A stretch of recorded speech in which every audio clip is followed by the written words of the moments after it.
After a year together, she smirked and said, "I was just using you to make my ex jealous. He finally came back, so we're done." I didn't argue. I even helped her load the boxes into his car and slipped in a little gift she didn't notice. Screenshots of her messages about him. 2 weeks later, she showed up at my door crying that he'd left her. We were just sitting on the couch after dinner, watching some show I can't even remember, and she looked over at me with this weird, satisfied look on her face. After a year together, she just dropped it on me. "I was just using you to make my ex jealous. He finally came back, so we're done." Just like that, I didn't yell. I didn't even really feel surprised. It was more like I'd been hearing a rattling noise in my car for months and the engine finally died. It wasn't a shock, it just confirmed what I already knew deep down. Her ex, David, came up in conversation way too much. She was always cagey about who she was texting, tilting her phone away from me. I'd put the pieces together a long time ago, but I guess I was waiting for her to show her hand. I just didn't expect her to be so proud of it. "Okay," I said. "That's it. Just one word." She looked thrown by that. I think she was expecting a big scene, maybe some begging, something she could use as a final story to tell her friends. I wasn't going to give her the satisfaction. "So when's he coming to get you?" She blinked and the grin on her face tightened a little. She wasn't in control of the reaction, and it bothered her. "He'll be here in an hour. I've got to pack my stuff." "I'll help," I told her, getting up from the couch. And that's when the plan formed in my head. It wasn't some crazy complicated thing. It was simple, and she was going to help me do it. You see, Sarah was sloppy. She was so sure I was clueless that she'd leave her laptop open on the coffee table when she went to the bathroom. She'd leave her phone lying face up while she was in the kitchen. She was constantly messaging her best friend, Megan, and I saw it all. I wasn't trying to spy, I swear, but she made it impossible not to. A text would pop up on the screen, my name would be in it, and I'd see it out of the corner of my eye. So for the past few months, I'd been taking screenshots. I went into my office while she started throwing her clothes into boxes, not bothering to fold anything. I had a folder on my computer desktop. I just called it Stuff. Inside were dozens of pictures of her chats with Megan. There were the messages where she called David a pathetic loser for still being in love with her after she dumped him. There were the ones making fun of how he wasn't great in bed, with little jokes about his stamina that she clearly thought were hilarious. She mocked his new apartment, calling it a sad little shoebox and saying he probably couldn't afford anything better. But the real gems, the ones that made my stomach turn, were the messages where she laid out her whole plan. Use the nice, stable guy, that's me, to make David jealous enough to take her back. She had a whole timeline. She wrote, "Another 6 months with the boring guy should do it. David is almost at the breaking point." I printed everything. 22 pages of her own words, her own casual cruelty. I put them in a neat stack and slipped them into a plain brown envelope. I didn't even seal it. I wanted it to look like it was just some papers he'd left in his car. When I walked back into the living room, she was humming while taping up a box. She was happy, genuinely happy to be leaving me. I just grabbed a roll of packing tape and started sealing the boxes she'd filled. The silence in the apartment was heavy, but it wasn't awkward. It was just over. An hour later, a horn honked outside. She ran to the window like a kid hearing the ice cream truck. "He's here," she said, grabbing her purse. I picked up the first 2 boxes and headed for the door. "All right, let's get you moved out." David was leaning against a nice-looking car, much nicer than my beat-up truck. He gave me a hard look, trying to look tough. He was the guy who won, in his mind. I didn't care. I wasn't his problem. I was about to do him the biggest favor of his life. We made a few trips back and forth, loading her stuff into his trunk. Sarah was in full-on director mode, telling me to be careful with one box, telling David to shove another one further in. I just played the part of the helpful, compliant ex-boyfriend. On the last trip, I had the lightest box and the envelope tucked under my arm. While David was busy trying to get the last box to fit in his trunk, and Sarah had run back inside to do one last check for her phone charger, I made my move. I walked over to the driver's side door, which he'd left open. David had his back to me, focused on the trunk. I reached in and slid the envelope of papers into the driver's side sun visor. I pushed it up and it was hidden, but I knew he'd find it. It's automatic. The sun gets in your eyes on the drive home. You flip the visor down. It was a ticking time bomb, and the timer had started. I stepped away from the car just as Sarah came bouncing out of the building. She gave me one last look, a mix of pity and dismissal. No hard feelings, right? Nope, I said.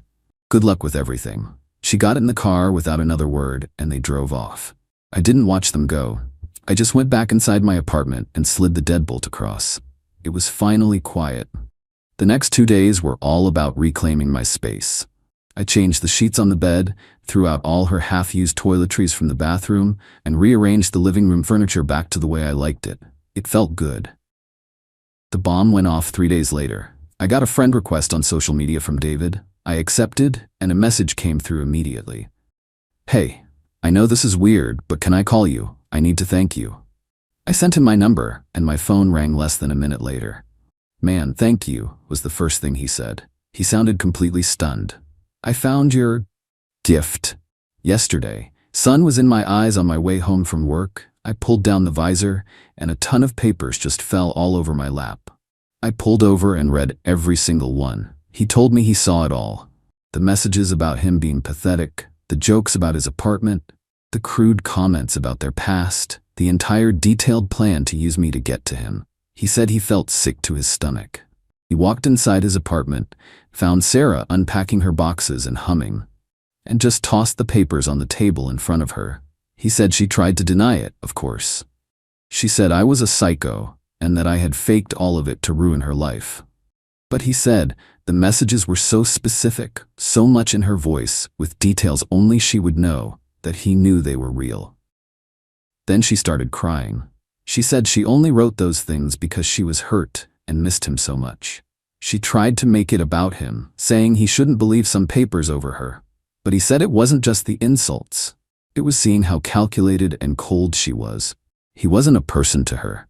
He was an object, a prize to be won back to prove a point. He told her to pack her boxes back up. He said she started screaming then, saying he was ruining their second chance over some stupid messages. He told me he just pointed to the stack of papers and said, "The guy you called a pathetic loser is kicking you out of his sad little shoebox." He actually used her own words against her. He put her boxes in the hallway outside his apartment and told her to call someone to get them. He blocked her number right then and there.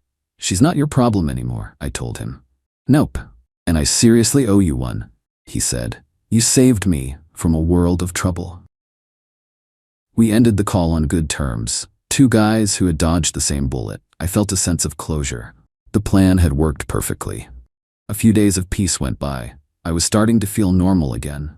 Then, the next wave hit. Sarah's best friend, Megan, started calling me from a blocked number. I didn't answer, so she left a furious voicemail. She called me a manipulative jerk for sabotaging Sarah's happiness. She said Sarah was a wreck, crying on her couch, and that it was all my fault. She finished by saying I needed to fix it.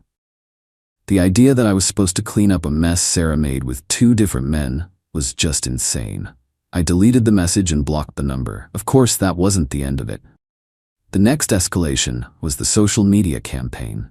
Megan and Sarah started posting all this vague stuff on their stories, things like, "Some men can't handle seeing a strong woman move on," and "Beware of the toxic ex who tries to ruin your future." They didn't name me directly, but it was obvious who they were talking about. A few of our mutual friends actually bought into it. One of them, a guy named Chris, who I sometimes played poker with, texted me and said he heard I'd been acting crazy and that I should just apologize to her and let it go. I didn't argue with him. I just sent him 3 screenshots. The one where Sarah called David pathetic, the one where she laughed about his shoebox apartment, and the one where she explicitly said, "I'm just using him to make David jealous." Chris texted back about 5 minutes later. "Wow, okay. Never mind. She's nuts. Sorry, man." That was the end of the smear campaign. Facts are stubborn things. Then came the money angle. I knew it was coming. A week after she left, I started getting texts from Megan's phone, but it was obviously Sarah writing them. The first one demanded half of the security deposit for my apartment. This was laughable. I'd lived in my place for 3 years before she moved in. She had never contributed a dime to the deposit. I just replied, "You were never on the lease. This is my apartment. There is no deposit of yours to return." The next one was a threat. She claimed she'd left an expensive necklace, a family heirloom that her grandmother had given her, in my apartment. She said if I didn't return it immediately, she was calling the cops to report me for theft. This was a dumb move on her part. I remembered her bragging to Megan in a text about selling that same necklace 6 months earlier to fund a weekend trip to Vegas. I had the screenshot for that too. I texted her the picture of her own message. "Just sold grandma's necklace, lol. Vegas, here we come." Underneath it, I wrote, "You sure you want to file a false police report? Lying to the police is a serious crime." Total silence after that. For about a week, I heard nothing. I started to think it was finally over. I was wrong. The desperation was just building. And when she couldn't get to me through friends or money, she went for the nuclear option. My family. I got a call from my sister, Laura. Her tone was worried. She said she had just gotten off the phone with Sarah. Sarah had called her, crying hysterically, telling her a completely made-up story about how I had a breakdown, that I had become controlling and abusive, and that I had thrown her out on the street for no reason. She was trying to poison my own family against me. I told her she was full of it, Laura said, which was a relief, but she was convincing. She mentioned that you had been acting erratically and that she was worried about your mental state. What is going on? I was furious. Involving my family was a low blow, even for her. I sent Laura the same 3 screenshots I had sent to Chris. There was a long pause after she read them. Then she just said, "Oh wow, she's a piece of work. Don't worry, I'll handle this." Apparently, Laura called our mom and dad and a few of our cousins and told them the real story. The family circle was secured. Sarah's attempt to paint me as the villain to the people who knew me best had backfired spectacularly. All it did was make her look even more manipulative. 2 weeks to the day after she had walked out of my life with a smirk, my doorbell rang late at night. I checked the camera. It was Sarah, and she looked like she'd been through a war. She was pale, her eyes were swollen from crying, and she was just standing there in the rain. The confident, triumphant woman from 2 weeks ago was gone. In her place was a victim, a role she was born to play. I opened the door but left the security chain on. The second she saw me, she started sobbing. "I made a mistake," she cried. "A huge mistake. I was so stupid. David meant nothing. You were the one who was always there for me, the one who was good to me. I never should have left you. It was a good performance. A year ago, it would have worked. A year ago, I was the guy who avoided confrontation and always gave people the benefit of the doubt. But that guy was gone. Sarah had killed him. I miss you," she said, her voice dropping to a whisper. "Please, can I just come home?" I let her question hang there in the hallway. I saw the hope in her eyes, the expectation that I would cave, that the nice guy she had taken for granted was still in there somewhere. And I watched that hope die as the seconds ticked by and I said nothing. "No, Sarah," I finally said. The word hit her like a slap. "What?" "This isn't your home," I told her. "And you didn't make a mistake. You made a choice, a very deliberate, planned-out choice. It just didn't work out the way you wanted." The tears stopped instantly. Her face hardened. "You planned this. You wanted him to see those messages. You ruined my life." "I just gave him some information he deserved to have," I said. "He made his own decision. Your plan was to use 2 different people as your personal stepping stones, and now you have no one to stand on. That's not my fault. That's on you." She just stared at me, speechless.